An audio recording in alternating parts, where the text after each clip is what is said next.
Good day mga idol. So ngayong araw nga ay magpapalaot yun ni Kerwin. Bali napakaganda ng panahon ngayon. Sadyang napakaaliwalas ng ulap at sobrang kalma pa. So bali ang gagawin namin ngayon mga idol ay pupunta kami sa bubo.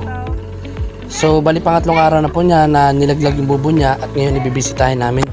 Tara! So binabati nga po pala namin yung pamilya ni Kerwin.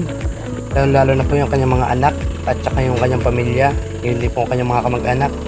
At binabati ko nga rin pala yung mga masugid kong manunood mga idol. Maraming salamat po sa inyo at sa lahat ng mga napadaan.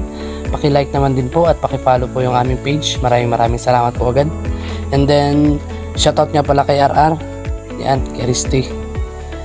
Shoutout sa iyo guys, ingat kayo dyan palagi. And sa lahat po ng mga viewers ko ulit, maraming salamat sa inyo. So balik tayo sa aking video mga idol. So makalipas yung ilang minuto guys at narating namin na yung area na kung saan ang pagkukunan namin ng bubo. So bali nagsasagwan-sagwan pa si Kerwin para makita namin kasi nga sobrang linaw ng dagat.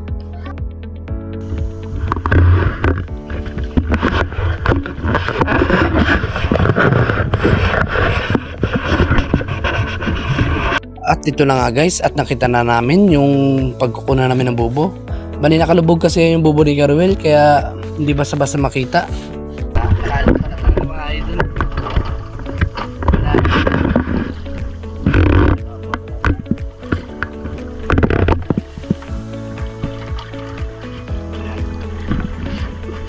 Sisido po si Kerwin. Ano gamitin mo?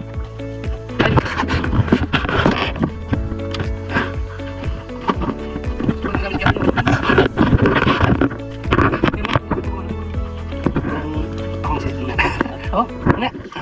Aba.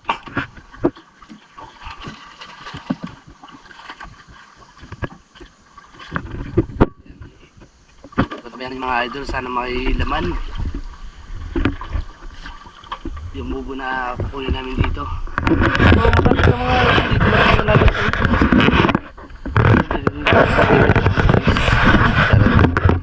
At ito na nga mga idol, sumisid na si Kerwin at sisilipin niya ba ang bubo kung may laman ba o wala. At kung wala man mga idol ay nalagpasan namin ito at dilipat kami sa kabilang area. At yung mayroon man mga idol, kukunin namin ang laman ito para hindi makuha ng iba. Yan. Kita niya naman si Kerwin, di ba mga idol? Sobrang lalim ng nilaglag ng bubo. Ayos.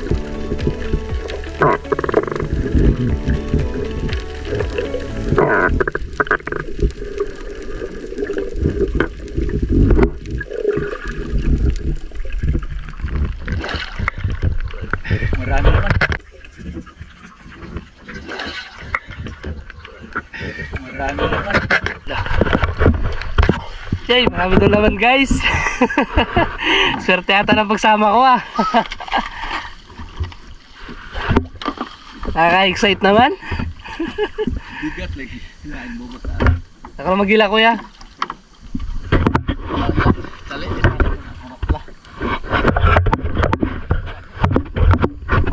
Marami daw laman, sabi ni Kerwin. Ayos, magandang balita. Sisid ulit si Kerwin.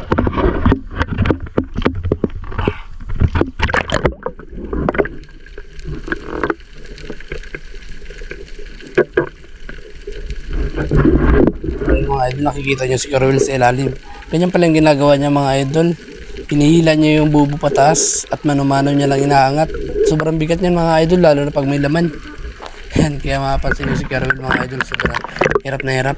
Kailangan mataas yung hininga mo dyan mga idol para hindi mo mabitawan yung bubo. Kasi kung may laman man yan mga idol, sobrang bigat niyan iangat. Nakasagad pala yung tinalim Kerwin? Eh, tinali mo na? Sa bubo? Nakatali man to. Ay, bukod dun sa ano, Kerwin oh. Hindi mo naman Ayun mga idol, ang kwento pala sa akin ni Kerwin, sobrang tagal niya na raw po ginagawa ang pagbububo. Bata pa daw siya, marunong daw po siyang gumawa ng bubo. Nakikita niyo naman mga idol yung bubo niya, sobrang unique. Pabilog lang mga idol. Ayan, nakikita niyo yung mga pusit. Ayan o. Yan yung mga itlog mga idol sa ilalim. Tapos napansin nyo mga idol, mayroon pang nakapasok na dalawang butete. Ayan, nakikita yung mga idol na pusit sa ilalim. ganyan lang ginagawa ni Kerwin mga idol. Sisilipin niya kung may laman bang wala, at kung wala naman ay nalagpasan lang niya ito at tinipat siya sa isang bubo. Mga idol, ganito yung yung unang video mga idol, bali nag voice over lang tayo doon. Bali ngayon talaga ay sumama na talaga kay Kerwin.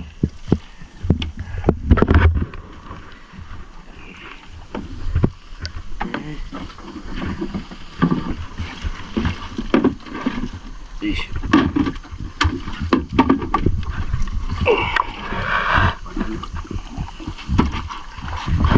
Nagkatakan na. Sana all. Thank you, Lord.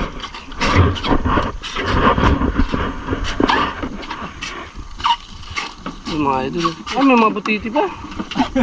Sagad yan pala sa ilalim, Kerwin. Sagad. Mga kalahati lang po. Mamaya. Ako na naman.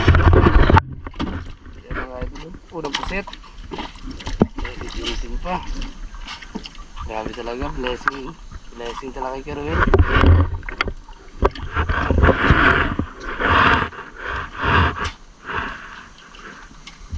Puro good size mga idol. Parang umutot. Wow! Mga idol, sobrang laki nito yung isa na to. May ilang kilo kaya ito, Kerwin? May 1 kilo siguro to. Mga 8 grams. Ito. Kalaki. Pag ganyan ang kumain sa pasok ko, naku po. Turos-turos talaga ako niya.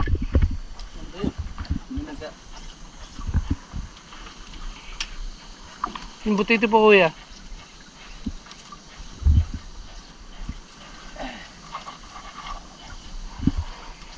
Yung mga idol, minsan pumapasok na yung butiti niya sa loob ng bobo para kumain ng ano.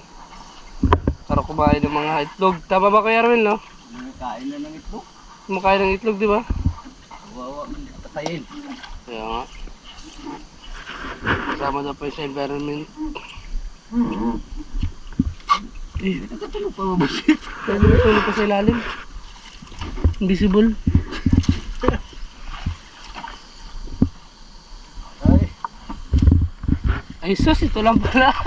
Grabe hanap-hanap namin. uha-uha pa. Diyan ka. May dalawa pa. May dalawang kiraso pa. Lalaki pa mo.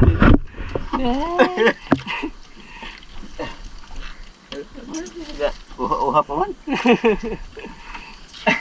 Yung mga idol. Ilan piraso? Kalating balde agad mga idol uli namin. Yung ano kaya, yung mga luma na yan, Kerwin. Yung mga ano. Luma na itlog. Pag mga luma na kay Rowel, yan. Pag luma, ayan lang yan dyan. Yan, na lang siya hanggang sa magpisa. Tanggalin mo siya bago lagay mo doon sa sabong para makasisiba. Uy, uy. Uy, walang basaan pre. Hindi mabasa eh. So, tinatali na nito yung itlog para po, ano? Bakit tinatali mo kuya? Para hindi siya punta sila ng kakainin ng mga pawikan niya. Pero naglayo na tayo kay Rowel. Nakatali po yan? Ha? Nakatali? Oo, dali po itlog niya. Para may pusit naman ano. Bagong itlog. Ayan. Hanapin lang pinto. Sa bubo. Pasok.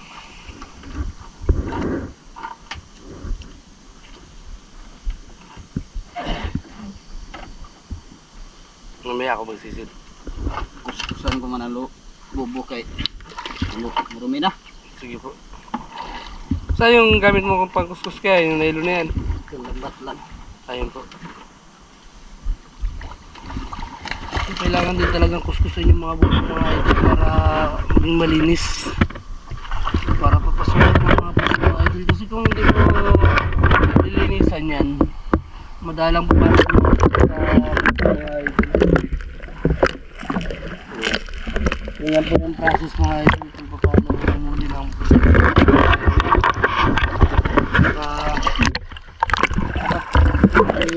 Dapat alagaan yung mga idol yung bubo nyo. Kasi anak.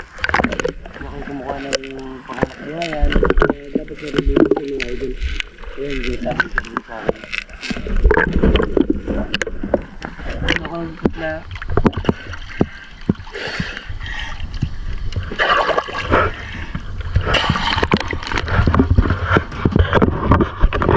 Yung mga idol, huli namin ng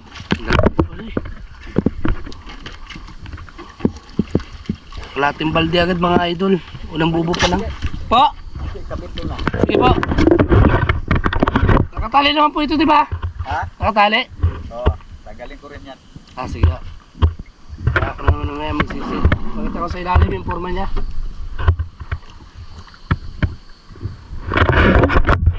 Napaka-basic lang pala kay Kerwin. Grabe.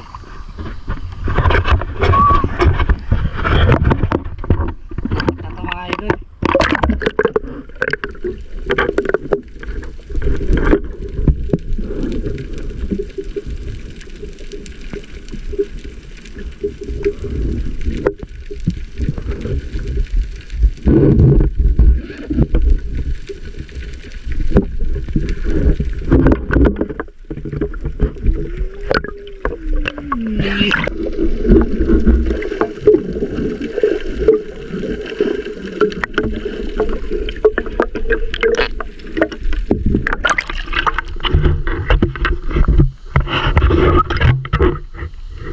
Pangatlong bubo natin ito kay Ramil, no? Pangatlong bubo na. So bali guys, lumampas na kami sa pangalawang bobo dahil yung pangalawang bobo guys ay walang laman. At naunahan kami ng... So bali yung pangalawang bobo guys, marami sanang laman na itlog yung bobo namin. Kaso nga lang guys, wala na mga pusit sa loob. Hindi ko alam kung kinuha ba or wala lang talagang laman. Tingin kasi ni Kerwin mga idol ay kinuha daw mga idol kasi nga sobrang dami ng itlog sa loob. Kaya pumunta kami sa pangatlong bubo. Ayun naman at hindi kami nabuklo mga idol.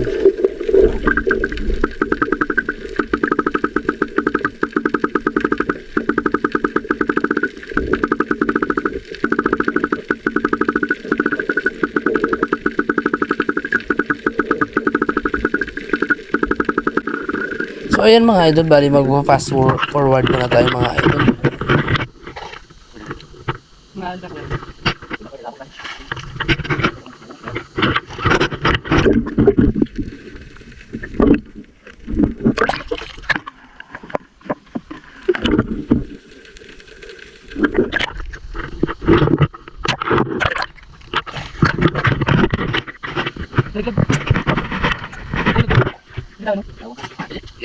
Guys.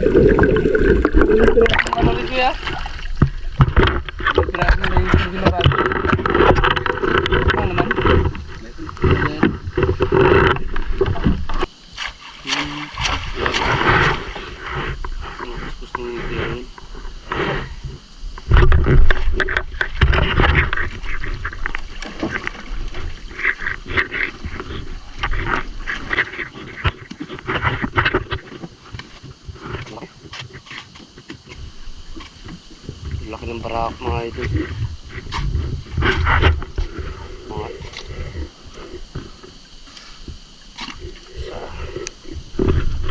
Mga liliit. Pinakamalaki mga idol. Yan ang barako na ako. Barako nila. Sarap na pag kumain sa pasay-pasay. Mungot talaga yun.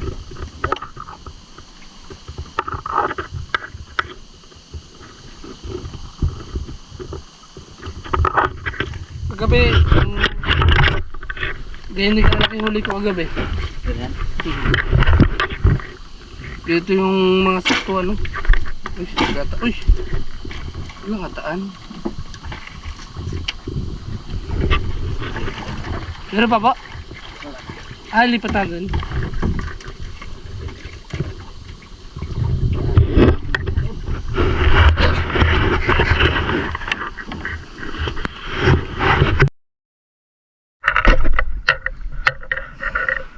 Ayan mga idol, kung mapapansin nyo, sobrang bago ng itlog mga idol. Ayan, kakukuha lang ni Caruel dun sa baitlogan. Ilalagay nyo ito dun sa loob ng ano. So guys, ito yung ata ng pusit. Kainin natin. Ma'am. Kinakain ba ata ng pusit? Kinakain ba yung itlog ng pusit, Caruel? Kinakain? Kain na kwat. Kawikat. Tao, di rin kakain. Oh, tao? Oo. Pwede na. Yung bagong itlog. Kasama ang suka. Ito sa akin, wala na suka to. Tunaw daw to sa tiyan ko. Kain ko rin yan. Walang ulam.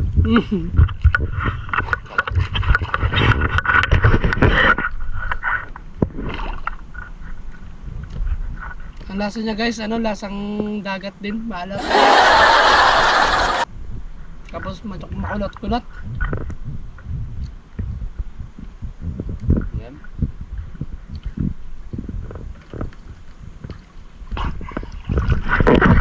So ayun na nga mga idol, bali pa uwi na kami ni Caruel. Maraming salamat po pala sa walang sawang pagsuporta at sa panunood sa aming channel.